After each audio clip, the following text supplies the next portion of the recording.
அன்பு உள்ளங்களுக்கு இனிய இந்நேர வணக்கம். பல பல பேர் கேட்டுக்கொண்டிருக்கிறாங்க. நான் இன்றைக்கு மிளகாய்த்தூள் செய்ய போகிறோம்.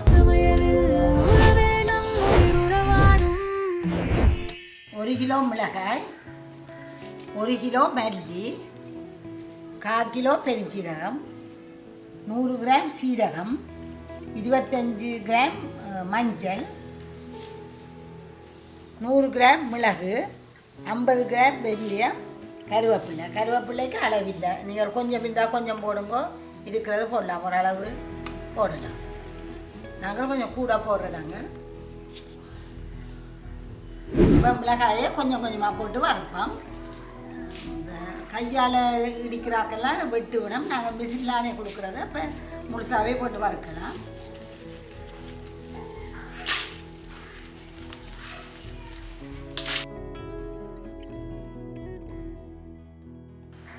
இந்த மிளகாயை துப்புரவாக்கிங்க.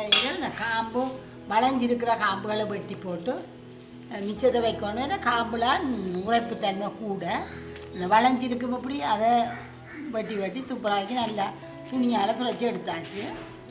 இதை கொஞ்சம் கொஞ்சமாக வறுப்போம்.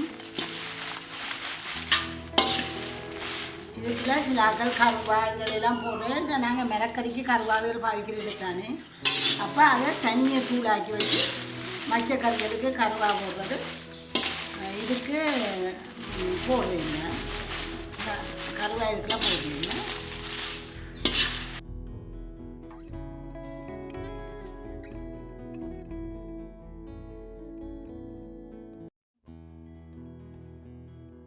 இப்படியே கொஞ்சம் கொஞ்சமாக எல்லாத்தையும் வறுத்து எடுக்கணும். இதுகிற கேட்டில் இந்த பதம் இல்லைன்னு கூட காட்டுறேன். அதே மாதிரி எல்லாத்தையும் வறுத்திட்டேன்.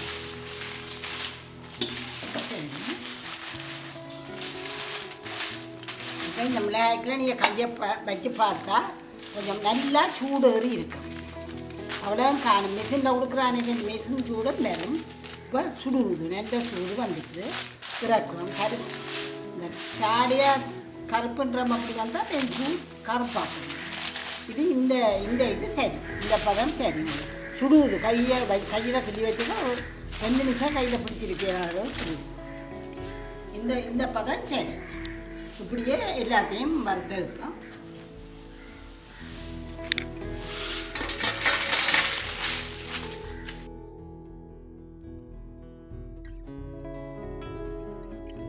இப்போ இந்த மிளகாயை பாருங்க, நல்லா சுடுது, நல்லா சூடு இருக்குது. ஆனால் முறியலை. இப்படி தான் வறுக்கணும். நீங்கள் முருக வறுத்தீங்கன்னா இப்போ மெஷின்லேயே கொடுக்க கருப்புன்றமாக வந்துடும். சூடு இருக்குது, நல்ல சூடு இருக்குது, முறியல. இனி மல்லியை வறுப்போம். 1 கிலோ மல்லி,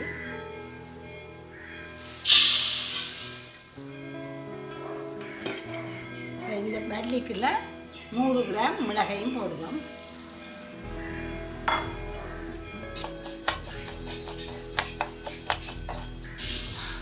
இது வாசல் வரும் மட்டும் இதை வறுப்போம்.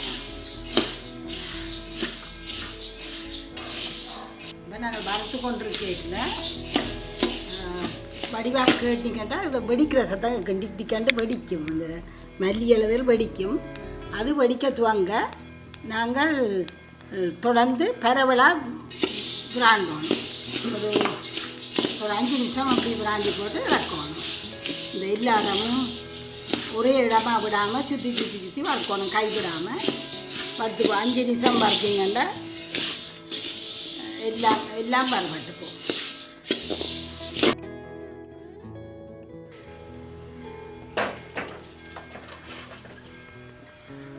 இந்த மிளகாய்க்கு மேலேயே மல்லியையும் போட்டாச்சு.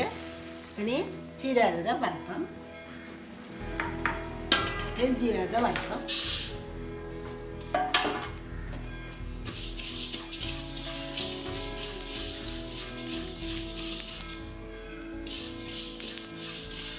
இதுவும் கொஞ்சம் தலை நல்லா வெடிக்கும். வெடிக்கல இதெல்லாம் கைவிடாமல் வறுத்து கொண்டு இருக்கணும். 2 நிமிஷத்தாலே வரமாட்டோம். இப்படியே வெடிக்க துவங்கிட்டுது. அப்படியே தொடர்ந்து எல்லா பக்கமும் திருப்பி விட்டுட்டு இறக்கலாம்.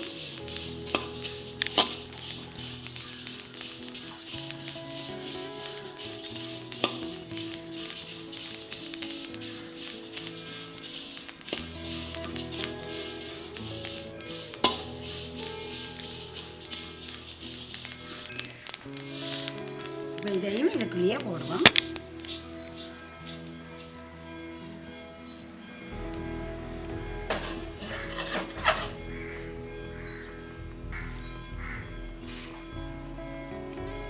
இப்போ சீரகத்தை போட்டுட்டோம்.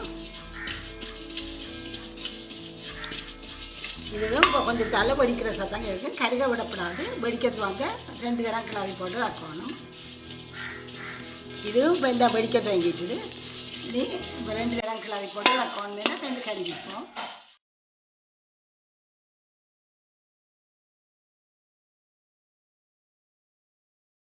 இப்போ இந்த வெந்தயத்தை போடுவோம்.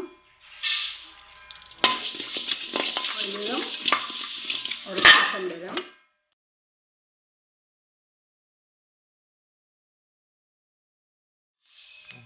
இதுவும் பொறிஞ்சு சத்தம் கேட்குது. இதுவும் இதையும் இறக்குவோம்.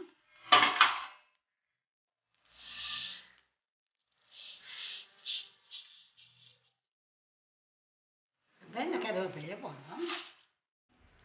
கருவேப்பிலை போட்டு இதுவும் நல்லா இது முறிகிற மாதிரி வரணும்.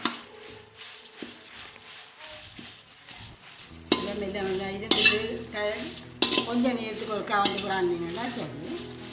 தொடர்ந்து வறுத்து கொண்டு இருக்கிறதுனா கொஞ்சம் நேரம் செல்ல செல்ல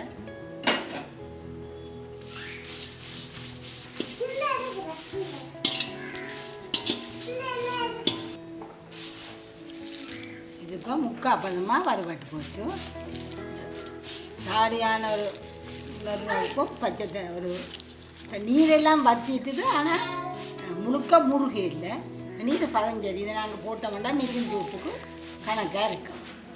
நீர் வற்றிட்டு இதோட நீர் வற்றிட்டுது, முருகை இல்லை சரியா. இப்போ நாங்கள் அடுப்பு ஆஃப் பண்ணுவோம். இதையும்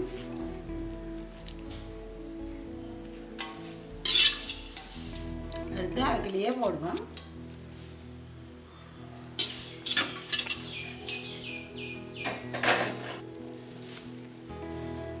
இந்த மஞ்சளை சின்ன சின்ன இடித்து வச்சுருக்கிறோம். இனி இதையும் இதுக்குள்ள போட்டுட்டு எல்லாத்தையும் ஒரு பேக்குக்குள்ளே போட்டுட்டு மிஷினில் கொண்டு தான் அரைக்கணும். அரைச்சிட்டு கொண்டு வந்து மிச்சத்தை காட்டுறோம் இந்த மாதிரியாண்டு. இப்போ இதுக்குள்ள நாங்கள் மிளகாய், மல்லி, பெருஞ்சீரகம், சின்ன சீரகம், மிளகு, வெந்தயம், கருவேப்பிலை இவ்வளோதான் போட்டாங்க. இது எங்களோட அம்மா இதே மாதிரி தான் திரிப்பா, அதே மாதிரி தான் நானும் திரிக்கிறேன். இவ்வளோ தான் போடுறது. இதே ஒரு பேப்பர் பேக்குக்குள்ளே போட்டுட்டு மில்லில் கொடுத்து அரைப்போம். மற்ற டிஷ்யூ அதில் கொடுக்குறோம்ல சூட்டோட பேப்பர் பேக்குக்குள்ளே போட்டு கொடுப்போம். இதெல்லாம் தூரே அரைச்சி கொண்டுட்டோம். இதை கொட்டி நல்லா ஆற விடணும்.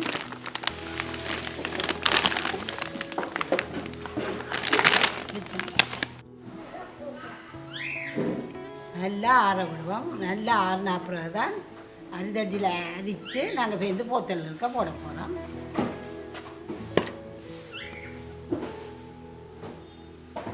நல்லா ஆற பேக்கால் கொணந்த உடனே நீங்கள் கொட்டி பரவிடணும். இந்த பேக்குக்குள்ளே கண்ணீரம் வச்சுருந்தாலும் ஒரு எரிஞ்சு வந்து கருகும் சூட்டுக்கு. சரி, நல்லா ஆறிட்டுது.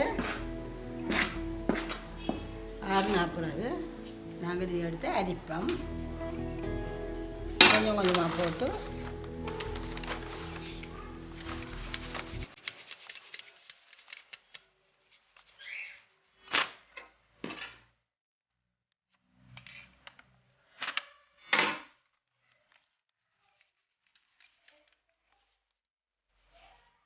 கொஞ்சம் கொஞ்சமாக போட்டு எல்லாத்தையும் அரித்து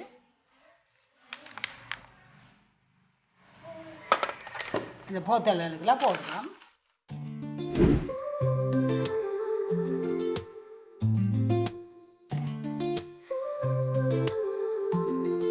யாழ் சமையல் அடுப்படி நம் அன்பு எல்லாம்